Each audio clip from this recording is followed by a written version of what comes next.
Hello दोस्तों, बड़ों को सम्मान, छोटों को प्यार के साथ चलिए आज की क्लास शुरू करते हैं। आज का हम लोग का सालोट पेपर रहेगा 30 अक्टूबर 2021 का। और असिस्टेंट प्रोफेसर 2021 में जो परीक्षा हुआ था, ये सालभर का मेरा 5वां है। आइए एक सालोट पेपर के माध्यम से प्रश्नों को हल करते हैं एक क्लास की तरह, और एक संभावित एनालिसिस करते हैं हम लोग कि कैसे प्रश्न ये आगामी परीक्षा में 51 में ये दे सकते हैं। ठीक है, शुरू करते हैं। सबसे पहले श्री गणसाय नमा का नाम लेते हुए पहले शिफ्ट का पेपर है। देखेंगे हम लोग 1 मेगाबाइट बराबर होता है, किसके बराबर होता है। देखिए ये फ्री का प्रश्न है। मैं इसे फ्री का प्रश्न क्यों कहता हूँ, आप 9 चीज बिल्कुल याद कर लीजिए। जैसे देखिएगा, जैसे आप बिट 8 बिट बराबर 1 बाइट होता है। Bit, byte, kilobyte, megabyte, gigabyte, terabyte, pentabyte, exabyte और जेडाबाइट, ये याद रखिए। और ये बिल्कुल आसान परिभाषा है, यानी 8 बिट बराबर 1 बाइट और 1024 बाइट बराबर 1 किलोबाइट, ऐसे करके पूरा आप नीचे तक बैठाते आ सकते हैं। या 1024 किलोबाइट बराबर 1 मेगाबाइट, ये क्रम याद कर सकते हैं। ठीक है, तो आपको ये बिल्कुल याद होना चाहिए 1 मेगाबाइट बराबर कितना होगा, तो ये आपका 1024 किलोबाइट। ठीक है, ये मैं लिख दे रहा हूँ, इसको आप रख लीजिएगा। जैसे आपका हम लिखते हैं बिट, ठीक है, बिट 8 बिट बराबर 1 बाइट। सबसे छोटी इकाई क्या होती है, बिट होती है, याद रखिएगा। ये भी एग्जाम में अभी एक क्वेश्चन आएगा इसमें। तो बाइट, बाइट के बाद किलोबाइट, किलोबाइट के बाद मेगाबाइट, मेगाबाइट के बाद गीगाबाइट, ठीक है, गीगाबाइट के बाद टेराबाइट, टेराबाइट के बाद पेंटाबाइट, पेंटाबाइट के बाद एक्जाबाइट, एक्जाबाइट के बाद जेडाबाइट। ये आप याद रखेंगे। इसको ऐसे बोलते हैं, इसको केबी बोलते हैं, इसको एमबी बोलते हैं, ठीक है, जीबी बोला जाता है, टीबी बोला जाता है और पीबी बोला जाता है, इसको ईबी बोला जाता है और इसको जेडबी बोला जाता है। ये क्रम याद रखिएगा। और ये परिभाषा यहाँ से उठाइएगा, 1024 बाइट बराबर एक किलो बाइट, 1 किलो बाइट, ऐसे याद करेंगे। फिर सबको 1024 करते हुए नीचे आप आ जाएंगे तो याद होगा। यानी आपको ये क्रम याद होना चाहिए, 1 2 3 4 5 6 7 8, ये 1 9। ठीक है, तो 9 आपको याद होना चाहिए बिल्कुल क्रम से, और इस पे सभी प्रश्न हल हो जाएगा। इसमें कभी कोई प्रश्न आ सकता है कि कौन सा आपका सबसे छोटा है, कौन सा सबसे बड़ा है। इसी पे एक प्रश्न आपके एग्जाम में आया था कि CD DVD ब्लू रे डिस्क, अभी आगे उसको बताया जाएगा। इसका आंसर 2 होगा। ठीक है, चलिए आते हैं क्वेश्चन नंबर 3 पे, 2 पे। यहाँ वो क्वेश्चन बिल्कुल आसान है कि पर्यावरण प्रदूषण के संदर्भ में निम्नलिखित में से कौन सा सही है। नीचे दिए कोड का सही उत्तर का चयन करना है। तो क्या जल प्रदूषण होता है? हाँ होता है, सही है। तो क्या वायु प्रदूषण होता है? हाँ होता है, सही है। तो क्या ध्वनि प्रदूषण होता है? हाँ होता है, सही है। यानी 1 2 3 तीनों ही सही कर देंगे। बिल्कुल आसान प्रश्न। यहाँ देखेंगे, जल प्रदूषण सबसे अधिक कैसे होता है, तो सल्फर डाइऑक्साइड के कारण जल प्रदूषण सबसे अधिक होता है। वायु प्रदूषण सबसे अधिक कैसे होता है, तो कार्बन मोनोऑक्साइड गैस के कारण यानी CO के कारण सबसे अधिक वायु प्रदूषण होता है। ध्वनि प्रदूषण सबसे अधिक कैसे होता है, तो जेट विमानों से सबसे अधिक जो है ध्वनि प्रदूषण होता है। ठीक है, आपको याद रखना चाहिए। ध्वनि प्रदूषण को रोकने के लिए ग्रीन मफलर का प्रयोग किया जाता है। ग्रीन मफलर का संबंध किस प्रदूषण से होता है, तो ध्वनि प्रदूषण से होता है। तो ग्रीन मफलर क्या होता है, तो हाईवे के बीच में जो पट्टी बनाई जाती है, डिवाइडर जो होता है, उसे ही ग्रीन मफलर के नाम से जाना जाता है। और ट्रेनों के किनारे, पट्टियों के किनारे भी लगाया जाता है, जो ध्वनि प्रदूषण को रोकने के लिए किया जाता है। ठीक है, चलिए आते हैं क्वेश्चन नंबर 3 पे। क्वेश्चन नंबर 3 देखा जाए, जैविक विविधता के लिए कौन सा अंतर्राष्ट्रीय दिवस है। पहला है 22 जून, दूसरा है 22 मई, तीसरा है 22 अप्रैल और चौथा है 22 सितंबर। इसमें से क्या आंसर होगा जैव विविधता के लिए। देखिएगा, प्रथम पृथ्वी सम्मेलन कह सकते हैं, या CBD के नाम से जाना जाता है, या जो है जैव विविधता सम्मेलन के नाम से जाना जाता है। ये सबसे पहले 22 मई 1992 में ब्राजील देश के रियो डी जेनेरियो नामक स्थान पे हुआ था। इस पे एक संधि हुई थी, और इस संधि के अनुसार जो है भारत, पूरे विश्व में जैव विविधता दिवस 22 मई को मनाया जाएगा। भारत ने इस पे अपना हस्ताक्षर 2002 में किया था, और 2003 में इन्होंने क्या किया कि जैव विविधता प्राधिकरण शुरू किया, जैव विविधता प्राधिकरण संस्थान चेन्नई में शुरू किया और उसके साथ ही पूरे भारत के 18 जिलों में इन्होंने जैव विविधता का क्षेत्रीय कार्यालय खोला और जैव विविधता संबंधित ये प्रश्न आपके आएंगे। यानी जैव विविधता दिवस 22 मई को मनाया जाता है, ये क्लियर है। अब देखिएगा, अब ये चारों हैं उनके विषय में हम लोग चर्चा कर लिया जाए। 22 सितंबर को गेंडा दिवस, कौन सा दिवस? गेंडा दिवस मनाया जाता है, ठीक है। और 22 अप्रैल को पृथ्वी दिवस मनाया जाता है। बचा क्या? बचा 22 जून। तो 22 जून को एक दिवस आप लोग से भूलता नहीं है, वह दिवस है 14 फरवरी का वैलेंटाइन दिवस। तो ये भी आज के बाद से नहीं भूलेगा। 22 जून को जो है पप्पी दिवस या कह सकते हैं किसिंग दिवस या चुम्बन दिवस मनाया जाता है। ईसाई धर्म में जब इंगेजमेंट होता है तो इंगेजमेंट के दिन वो लोग अंगूठी पहनाते हैं, उसके साथ क्या करते हैं? किसिंग करते हैं, ठीक है। यानी 22 दिवस को कह सकते हैं चुम्बन दिवस मनाया जाता है, ठीक है, चुम्बन दिवस। ये दिवस मनाना चाहिए था 15 फरवरी को, ताकि 14 फरवरी को दोस्ती होती और 15 फरवरी को ये, ठीक है। नेक्स्ट आते हैं, चलिए। अच्छा, दिवस के विषय में देखिएगा, पर्यावरण संबंधी सभी दिवस आपको याद होना चाहिए, जुबान की नोक पे याद होना चाहिए। थोड़ा आपको रिवाइज में करा दे रहा हूँ, वैसे खुद आप जानते होंगे इस चीज़ को। सबसे पहले हम लोग फरवरी में आते हैं, तो फरवरी की बात करें तो 2 फरवरी में कौन सा दिवस मनाया जाता है? तो 2 फरवरी में आर्द्रभूमि दिवस मनाया जाता है। फरवरी के बाद यदि हम मार्च की चर्चा करें और रिवाइज करें, मेरे साथ आप बोलेंगे, तो मार्च में कौन सा दिवस? एक तो 20 मार्च को गौरैया दिवस, 21 मार्च को वानिकी दिवस, 22 मार्च को जल दिवस और 23 मार्च को मौसम विज्ञान दिवस के नाम से आप जानते होंगे, ठीक है। अप्रैल में आए, अप्रैल में सबसे आसान है 7 अप्रैल को तो विश्व स्वास्थ्य दिवस, फिर 10 अप्रैल को जन संसाधन दिवस, उसके बाद चर्चा करेंगे 22 अप्रैल को तो पृथ्वी दिवस, अभी आपने देखा। मई में देखेंगे तो मई में 2 ही दिवस याद रखना है, एक तो 12 मई, तो 12 मई को प्रवासी पंछी दिवस, और भारत में सबसे पहले प्रवासी पंछी का जो है पार्क बंबई में खुला, याद रखिएगा। और दूसरा मई का दूसरा डेट है 22 मई, जिसको जैव विविधता दिवस के नाम से जाना जाता है। जून में हम लोग आ जाएं तो जून में सबसे फेमस है 5 जून को पर्यावरण दिवस, 8 जून को विश्व महासागर दिवस याद रखना है, और 17 जून को मरुस्थल और अनावृष्टि रोकथाम दिवस मनाया जाता है, ये आपको याद रखना है। जुलाई में सीधे चले जाएंगे, 11 जुलाई को जनसंख्या दिवस और 29 जुलाई को बाघ दिवस के नाम से मनाया जाता है। क्लियर है, ये भी सही है आपको। सितंबर में आएंगे तो सितंबर में 2 ही चीज आपको याद रखना है, एक 16 सितंबर को गेंडा दिवस, एक 22 सितंबर को यहाँ पे 16 सितंबर को ओजोन दिवस और 22 सितंबर को ये गेंडा दिवस हम लोग मनाएंगे। अगस्त में कुछ ऐसे दिन नहीं है इसका ईवीएस संबंधित। तो अक्टूबर में आएंगे, अक्टूबर में 5 अक्टूबर को देखेंगे तो डॉल्फिन दिवस के नाम से मनाया जाता है, लेकिन ये डॉल्फिन दिवस बिहार में ही मनाया जाता है, याद रखिएगा। भारत में डॉल्फिन अधिनियम संरक्षण अधिनियम 1997 में आया था और भारत का प्रथम डॉल्फिन अनुसंधान केंद्र पटना में खुला, और इसीलिए बिहार में केवल जो है 5 अक्टूबर को डॉल्फिन दिवस मनाया जाता है। 6 अक्टूबर को शाकाहार दिवस मनाया जाता है। 13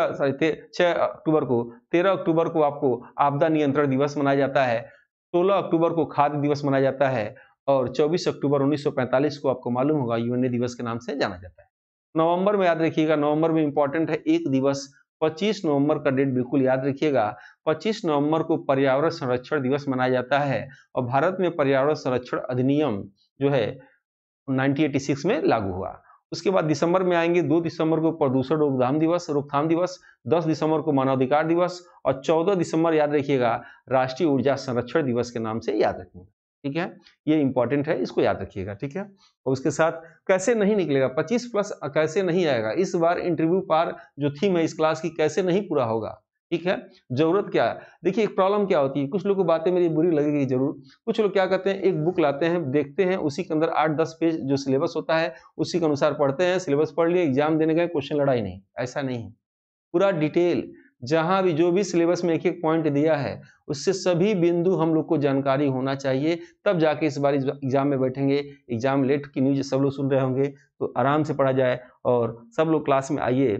और जल्दी ही लाइव क्लासेस शुरू होने जा रहा है, अभी कुछ वर्क हो रहा है टेस्ट के लिए। चतुर्थ विश्व शब्दावली किन देशों से के लिए प्रयुक्त होता है, प्रश्नों को समझा जाए और आंसर कैसे नहीं आएगा। चतुर्थ विश्व शब्दावली किन देशों के लिए प्रयुक्त किया जाता है, उच्च विकसित, न्यूनतम विकसित, विकसित और विकासशील।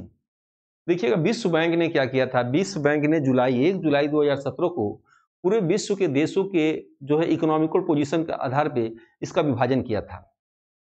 उसने क्या कहा कि पहली दुनिया का देश, दूसरी दुनिया का देश, तीसरी दुनिया का देश, चौथी दुनिया का देश।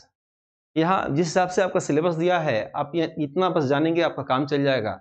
इकोनॉमिक्स जिनका सब्जेक्ट होगा वो डिटेल इस बात को समझ रहे होंगे। पहली दुनिया के देश में याद रखिएगा अमेरिका आता है।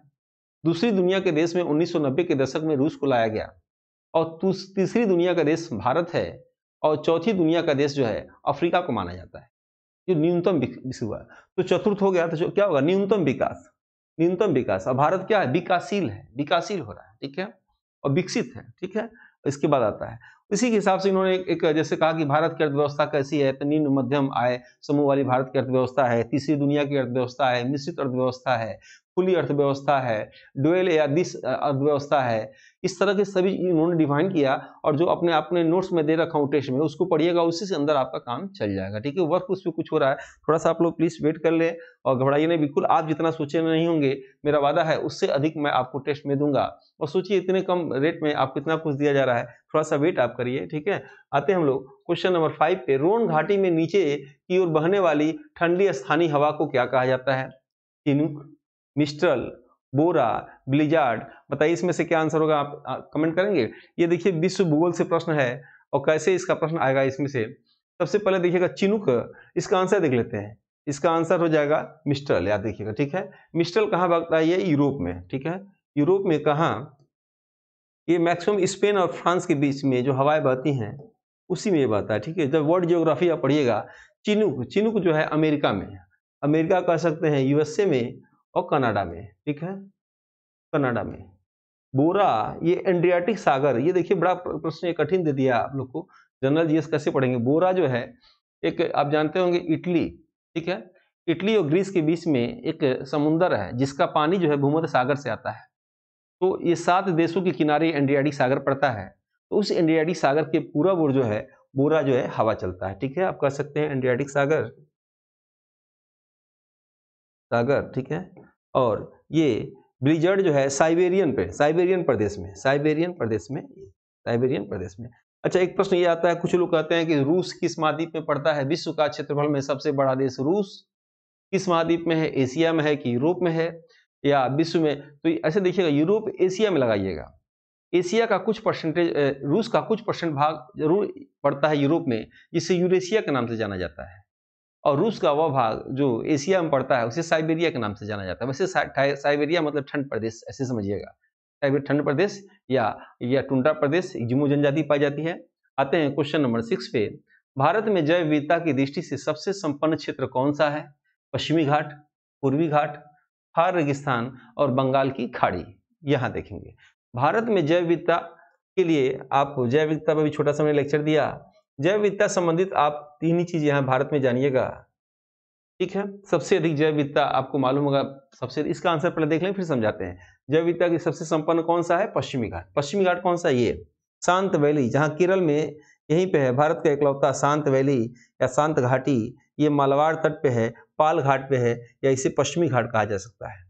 जैव विविधता की दृष्टि से सबसे संपन्न भारत में, याद रखिएगा, पहला ये पश्चिमी घाट, दूसरा ये पूर्वी घाट और तीसरा होता है, याद रखिएगा, यहाँ पे ये क्षेत्र मेघालय वाला ये क्षेत्र होता है, ठीक है। यानी ये बहुत संपन्न होता है। भारत में 3 ही जैव विविधता स्पॉट क्षेत्र है। भारत के बाहर सबसे करीब जो है पूर्वी हिमालय का पड़ता है, इस हिमालय का पड़ता है जो भारत में नहीं है। वैसे जैव विविधता वाला सबसे अधिक जो है भूमध्य रेखीय क्षेत्र में या विषुवतीय रेखीय क्षेत्र में सबसे अधिक जैव विविधता होता है। वहाँ डोल्ड्रम क्षेत्र पाया जाता है, यानी 0 अंश जो इक्वेटर है, इक्वेटर के 5 अंश ऊपर 5 अंश नीचे एक रेखा जाती है, जिस रेखा को जो है उस क्षेत्र को जो है 5 ऊपर 5 नीचे डोल्ड्रम क्षेत्र कहा जाता है।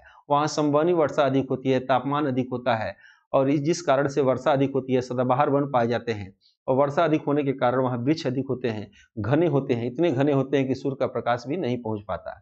आप अफ्रीका महाद्वीप का नाम सुने होंगे। अफ्रीका महाद्वीप से 3 रेखाएं, कर्क रेखा, मकर रेखा और विषुवतीय रेखा गुजरती हैं। आप एक कांगो जनजाति के विषय में जानते होंगे। कांगो जनजाति के विषय में कहा जाता है कि उसे एक अभिशाप है कि उनके शरीर पर अगर सूर्य का प्रकाश पड़ जाए तो ऑन स्पॉट वो मर जाते हैं। ये सत्य है या गलत, ये ज्योग्राफी में लिखा हुआ है। तो कांगो जनजाति वो उन्हीं क्षेत्रों में रहती है, उन्हीं पेड़ों वृक्षों के नीचे ही रहती है जहाँ सूर्य का प्रकाश नहीं जा पाता है, ठीक है। आते इसका आंसर पहला हो जाएगा। क्वेश्चन नंबर 7 पे आते हैं। सुमेलित करना है। सुमेलित करना है, कैसे सुमेलित करेंगे देखिएगा, विटीकल्चर, वेजिकल्चर, पीसीकल्चर, उलरीकल्चर, खेती, सब्जी की खेती, मछली पालन, वृक्षों की खेती और अंगूर की खेती।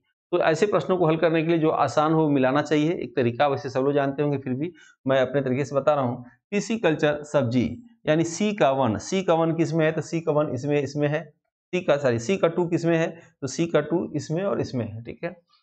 उसके बाद देखिएगा ओलरीकल्चर, ओलरीकल्चर क्या हो जाता है, सब्जी इसका, तो सब्जी वाले डी का फर्स्ट किसमें, ये, यही आंसर मिल गया, दो से ही काम चल गया। आप चाहें तो और मिला सकते हैं, कैसे मिला सकते हैं, विटीकल्चर अंगूर की खेती और वेजिकल्चर वृक्षों की खेती संबंधित होता है, तो आंसर आपका ये आएगा, सही आंसर है, ठीक है। क्वेश्चन नंबर 8 पे आते हैं। Indian institute of ecology and environment अवस्थित है नई दिल्ली में, मुंबई में, कोलकाता में, त्रिवेंद्रपुरम में। इसका आंसर क्या होगा, इसका आंसर जो है नई दिल्ली में होगा। आप जानते होंगे कि अब इन तीनों के विषय में देखा जाए, त्रिवेंद्रपुरम में क्या है, उष्णकटिबंधीय उद्यान अनुसंधान केंद्र कहाँ है, त्रिवेंद्रपुरम में। याद रखिएगा, यहाँ मैं लिख दे रहा हूँ, उष्णकटिबंधीय उद्यान अनुसंधान केंद्र, इंपॉर्टेंट है। कुछ प्रश्न ऐसे पूछ सकते हैं जो किसी एग्जाम में न आए। कोलकाता में क्या है, मुंबई में क्या है, तो आप जानते होंगे Tata institute of fundamental research, Tata institute of fundamental research ये है, ठीक है। और कलकत्ता में क्या है, हड्डी अनुसंधान केंद्र जो है कलकत्ता में है, ठीक है। आते हैं, हड्डी अनुसंधान केंद्र कहाँ है, कलकत्ता में, ठीक है। क्वेश्चन नंबर 9 पे आते हैं। निम्न में से कौन सा भारतीय राज्य कर्क रेखा से उत्तर में स्थित है। ये सब भी आपको रटा होना चाहिए कि कर्क रेखा भारत के 8 राज्यों से काटती है। आप जानते होंगे कौन कौन राज्य हैं, तो गुजरात, राजस्थान, मध्य प्रदेश, उसके बाद छत्तीसगढ़, झारखंड, पश्चिम बंगाल, त्रिपुरा और मिजोरम, ठीक है। तो अब बताइए इसमें से कौन कौन आ गया। अभी हमने बोला झारखंड बोल ही दिया, मिजोरम बोल दिया, त्रिपुरा बोल दिया, तो सीधे कह रहा है कर्क रेखा के उत्तर में स्थित है, तो आंसर क्या हो जाएगा, मणिपुर। ये मणिपुर आंसर आपका आंसर हो जाएगा। और मैंने आपको ये भी बताया था कि भारत के पूर्वोत्तर भारत के जितने राज्य हैं, 8 राज्य कहा जाता है, 7 सिस्टर के नाम से, एक सिस्टर एक भाई, सिक्किम को भाई कहा जाता है और बाकी को बहन कहा जाता है। एकदम रटा होना चाहिए। जैसे सबसे ऊपर क्या है, अरुणाचल प्रदेश, नागालैंड, मणिपुर, मिजोरम, त्रिपुरा, मेघालय, आसाम और सिक्किम, ये रटा होना चाहिए। मैंने इसके पहले भी एक लेक्चर दिया था आपको कि अगर वो मैपिंग से कहीं से क्वेश्चन उठाएंगे तो उन्हीं राज्यों से उठाएंगे, ठीक है। आते हैं क्वेश्चन नंबर 10 पे। निम्नलिखित में से कौन सा एक राज्य आर्थिक दृष्टि से सबसे ऊपर है किंतु लिंगानुपात के आधार पर सबसे नीचे है। मध्य प्रदेश, महाराष्ट्र, पश्चिम बंगाल, हरियाणा। इनका कहना है कि जैसे जहां प्रति व्यक्ति आय सबसे अधिक गोवा में है, गोवा के बाद तीसरे स्थान पे ये हरियाणा का, ऐसे समझिए। लेकिन यहाँ लिंगानुपात यानी 1000 पुरुषों पर महिलाओं की संख्या सबसे कम कहाँ है, तो हरियाणा में है। इसका आंसर क्या हो जाएगा, हरियाणा में। पश्चिम बंगाल में क्या है, जनसंख्या घनत्व तो सबसे अधिक पश्चिम बंगाल में है, यानी बिहार के बाद यदि जनसंख्या घनत्व तो सबसे अधिक कहीं है तो पश्चिम बंगाल में। क्या है, जनसंख्या घनत्व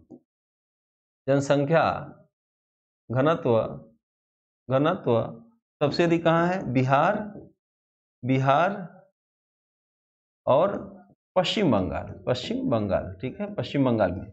महाराष्ट्र में क्या है, सबसे अधिक जनसंख्या। याद रखिएगा, सर्वाधिक शहरी जनसंख्या, अगर आपके एग्जाम में पूछ दे सर्वाधिक शहरी जनसंख्या कहाँ है, तो याद रखिएगा महाराष्ट्र में।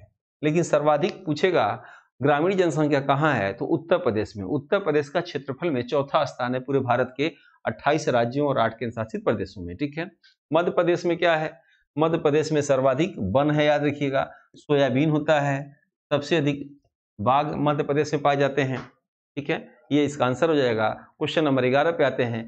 पृथ्वी तल के सबसे निकट वायुमंडल की परत को क्या नाम दिया गया। वायुमंडल, आयन मंडल, क्षोभ मंडल, सप्तम मंडल, क्या कहा जाएगा, ये आपको आंसर बताना है। तो पृथ्वी के तल से सबसे निकट का आंसर क्या आ जाएगा, तो सबसे निकट क्या पड़ेगा, क्षोभ मंडल या ट्रोपोस्फियर पड़ेगा। पूरा इस मंडल को देखिए, मंडल से भी ये लोग प्रश्न उठाते हैं।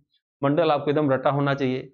मंडल की कौन कौन मंडल होता है, तो आप जानते होंगे पृथ्वी से ऊपर जब जाएंगे, भूमध्य रेखा से यदि जाएंगे तो 18 किलोमीटर मिल जाएगा, और ध्रुवों से जाएंगे तो 13 से 14 किलोमीटर मिल जाएगा। सबसे पहला मंडल मिलेगा क्षोभ मंडल। क्षोभ मंडल में क्या होता है, इसको संवहन मंडल के नाम से भी जाना जाता है, क्योंकि यहाँ क्रियाएं होती हैं, यहाँ वाष्पन की क्रियाएं, गर्मी पड़ता है, मौसम संबंधी जानकारी होता है, और क्षोभ मंडल में कह सकते हैं कि मौसम संबंधी जानकारी और माउंट एवरेस्ट है।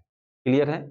उसके बाद जब मंडल पे जाएंगे, यानी 18 से 50 के लगभग जाएंगे, तो हमको समताप मंडल मिलेगा। समताप मंडल में मौसम संबंधित कोई घटना नहीं होती है, वो हवाई जहाज उड़ाने के लिए सबसे बेस्ट होता है। वहाँ ओजोन परत पाई जाती है।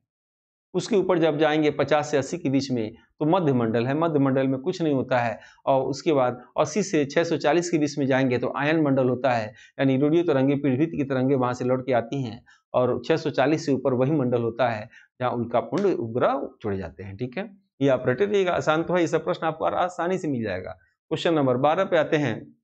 भारत सरकार के मंत्रालय के अनुसार कोविड-19 लॉकडाउन के कारण वित्तीय वर्ष 2020-21 के प्रथम तिमाही में भारत की सकल घरेलू उत्पादन में कितनी गिरावट आई? तो -23.9% गिरावट आई। बिल्कुल आपको ये रटे रहना है। ठीक है, जिनका भी जीएस कमजोर है घबराइएगा नहीं, मैं हूं आपके साथ, और बिल्कुल ऐसे फ्री क्लासेस आते रहेंगे यूट्यूब पे, आप देखिएगा। ठीक है, क्वेश्चन नंबर 13 पे आते हैं। भारत के किस प्रकार के बैंक में विभेदित बैंक के रूप में स्थापित है? किस प्रकार का बैंक भारत में विभेदित बैंक के नाम से जाना जाता है? तो पहले ये देखिएगा, बैंकों को, बैंक जब पढ़ेंगे तो बैंक दो प्रकार के, बैंक वैसे कई प्रकार के होते हैं। यहाँ प्रश्न के अनुसार देखिए लिखा हुआ है वाणिज्यिक और विभेदित बैंक। वाणिज्यिक बैंक उसे कहते हैं जो हम लोग बैंक में जाते हैं, सारा वर्क करते हैं, लोन लेते हैं, एफडी करते हैं, जो भी कुछ पे करते होंगे, चालू खाता या बचत खाता या सीसी खाता जो भी खोलते हैं, वो सब वाणिज्यिक बैंक कहलाता है। लेकिन विभेदित बैंक उसे कहते हैं जिस बैंक में कुछ बैंक के काम करने के लिए छूट दी हुई हो, बाकी कोई छूट न दी गई हो। ठीक है, तो इसमें से भुगतान बैंक और लघु वित्त बैंक विभेदित बैंक है, वाणिज्यिक बैंक नहीं है। यानी क्या हो जाएगा, 1 और 2, ये आंसर आपका सही हो जाएगा। ठीक है, क्वेश्चन नंबर 14 पे आते हैं। भारत में अब तक कितनी बार वित्तीय आपात की स्थिति की घोषणा की गई है? भारत में अब तक कितनी बार वित्तीय आपात की घोषणा की गई है? 5 बार, 1 बार, 4 बार, कभी नहीं। तो याद रखिएगा, वित्तीय आपात की घोषणा कभी नहीं की गई है। जब आप राष्ट्रपति का चैप्टर पढ़िएगा, उसमें बताया गया है कि राष्ट्रपति के पास शक्तियां 3 होती हैं, 352, 356, 360। 360 कौन? 352 में राष्ट्रीय आपात की घोषणा की गई है जब युद्ध की स्थिति आ जाए तो राष्ट्रीय आपात लग जाए, और जब राष्ट्रीय आपात लग जाए, 300 अनुच्छेद 352 लग जाए, तो याद रखिएगा लोकसभा का कार्यकाल 1 वर्ष के लिए बढ़ा दिया जा सकता है, और सभी मूल अधिकार 20-21 को छोड़कर सभी मूल अधिकार सस्पेंड हो जाते हैं। लेकिन राष्ट्रीय आपात अभी तक केवल 3 बार ही लगा है। दूसरा 356 है। 356 तब लगता है राष्ट्रपति शासन जब राज्यों का संवैधानिक तंत्र बिगड़ जाता है। सबसे पहले जो है राष्ट्रपति शासन पंजाब में लगा, सबसे कम बार उड़ीसा में लगा, और राष्ट्रपति शासन जो है 6 महीने के लिए लगता है और फिर उसको बढ़ाया जा सकता है। वित्तीय आपात कभी नहीं लगा आज तक। इस प्रश्न के अनुसार वित्तीय आपात याद रखिएगा अनुच्छेद 360 ये कभी नहीं लगा, और अगर ये लग जाए तो राष्ट्रपति को छोड़कर सभी के सैलरी से कटौती होने लगेगी। ठीक है, ये प्रश्न पूछ रहा है 1 बार वाला। मैंने आपसे बताया भी था, जो भी 1 बार वाला आएगा वो एग्जाम का समझ लीजिए वो दामाद होगा, उसकी बड़ी खातिर बातिर होगी। 15वां क्वेश्चन देखा जाए। भारत का वन जीव संस्थान अवस्थित है। वन जीव संस्थान देखिएगा, वन जीव संस्थान अवस्थित है कहाँ? तो देहरादून में। ठीक है, भारत में वन जीव संरक्षण अधिनियम कब आया? 1972 में आया। और वन जीव संस्थान कब खुला? 10 साल बाद 1982 में खुला। कहाँ खुला? देहरादून में। देहरादून का बड़ा आता है भाई परीक्षा में। देहरादून के विषय में देखिएगा, देहरादून में क्या क्या अनुसंधान केंद्र है। देहरादून में एक तो वन जीव अनुसंधान है, दूसरा पेट्रोलियम का है, तीसरा बासमती चावल का है, चौथा रिमोट कंट्रोल का है, उसके बाद 5वां है इंडियन मिलिट्री अकादमी का है। ये सब देहरादून में है, आपको याद करना चाहिए। ठीक है, अल्मोड़ा में क्या है? अल्मोड़ा में जीबी पंत हिमालय अनुसंधान संस्थान है। लिख दे रहे हैं यहाँ पे, जीबी पंत हिमालय अनुसंधान संस्थान, विकास संस्थान भी है। ठीक है, भोपाल में क्या है देखिएगा, अगर वन जीव संस्थान देहरादून में है, वन का भी यहाँ पे है, तो भोपाल में क्या है? वन प्रबंधन। अगर प्रबंधन लिख दे, वन प्रबंधन अनुसंधान केंद्र कहाँ है? तो कहाँ लगाइएगा? भोपाल, राजा भोज वाला भोपाल। ठीक है, याद रखिएगा भोपाल, भोज तालाब के किनारे। ठीक है, नेक्स्ट आते हैं अच्छा, ये टेस्ट सीरीज है, तो इसके विषय में बता दें आप लोग को, जो लोग ज्वाइन करना चाहते हैं इसको कर सकते हैं। इसकी वैलिडिटी एग्जाम तक है और इस टेस्ट वीडियो को आप अनलिमिटेड बार देख सकते हैं। इसमें आपके पीडीएफ नोट्स हिंदी इंग्लिश दोनों में रहेंगे, मॉडल पेपर हिंदी इंग्लिश में रहेंगे, सिलेबस वाइज टेस्ट है, यूनिट वाइज टेस्ट है, सालवर्ड पेपर है, वीडियो क्लासेस है, प्रैक्टिस सीट है। अभी उससे इतने कुछ का रेट है 1999, लेकिन अभी लिमिट टाइम के लिए 999 में दिया जा रहा है, क्योंकि इसमें वर्क इन प्रोग्रेस है, कुछ वर्क हो रहा है, इसलिए अभी इसका रेट कम है। आपको आवश्यकता पड़े तो ले सकते हैं, और आप लोग वास्तव में जितना सोचे नहीं होंगे उससे अधिक इसमें मिल जाएगा। सोचिए, एग्जाम में एक एक नंबर के लिए कम हो तो कितना कितना लोग पैसा देने को तैयार हो जाएंगे, एक एक नंबर के लिए क्या न करने को तैयार हो जाए। यहाँ बिल्कुल टीम लगी हुई है और सब कुछ इंपॉर्टेंट आपको दिया जाएगा, दिया ही नहीं जाएगा, आपको रटवाया जाएगा, और एग्जाम तक मेरा वादा है मैं आपके साथ खड़ा रहूंगा। जीएस जिनका भी कमजोर हो आप मेरे साथ आइए, ठीक है। आते हैं नेक्स्ट हम लोग 16वां, वन धन विकास योजना के अंतर्गत किस राज्य को आदर्श मॉडल का राज्य घोषित किया जाएगा। करंट का प्रश्न याद रखिएगा। जैसे एक तो ये प्रश्न आएगा कि वन धन विकास योजना, और पूछेगा किस राज्य के किस जिले को जो है मॉडल प्रस्तुत किया जाएगा। तो इसमें याद रखिएगा उस समय करंट का था किसमें, तो मणिपुर इसका आंसर हो जाएगा, ठीक है। क्वेश्चन नंबर 17 पे आते हैं। प्रवासी भारतीय केंद्र और विदेश सेवा संस्थान का नाम बदलकर किस पूर्व भारतीय केंद्रीय मंत्री के नाम पर रखा गया। तो आसान प्रश्न है, सुषमा स्वराज के नाम पर रखा गया, याद रखिएगा। सुषमा स्वराज के नाम पे सुषमा स्वराज प्रवासी भारतीय केंद्र और सुषमा स्वराज विदेश सेवा संस्थान, ठीक है। दूसरा, अरुण जेटली के विषय में प्रश्न आ सकता है, याद रखिएगा। अरुण जेटली के विषय में प्रश्न पहला आएगा कि फिरोज शाह कोटला स्टेडियम दिल्ली में है, इसका अब नाम क्या पड़ गया है, तो अरुण जेटली स्टेडियम।